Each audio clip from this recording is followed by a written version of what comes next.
Welcome to the Banker Lamp. Please enjoy the video. You start by confirming the essentials. The value must be positive and the base must be positive and not equal to 1. Once done, pick your working base. Common log base 10 or natural log base E are easiest. If you have a calculator, enter the number now. If you do not, rewrite the number as a times 10k, because splitting into an exponent and a mantissa gives a quick head start on the final log value. You next use the change of base formula.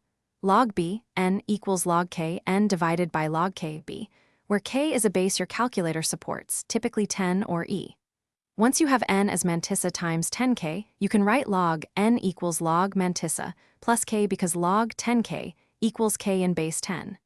Make sure to compute log mantissa precisely with the log key or from a table, then add k. Finally, to finish, combine the pieces and produce the numeric log result, then verify by computing b result to see that it approximately equals the original number.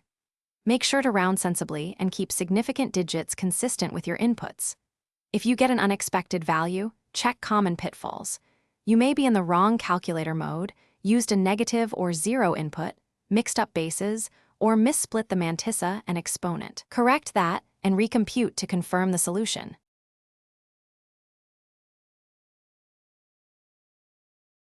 Thanks for watching. If this was helpful, leave a like and consider subscribing. See you next time.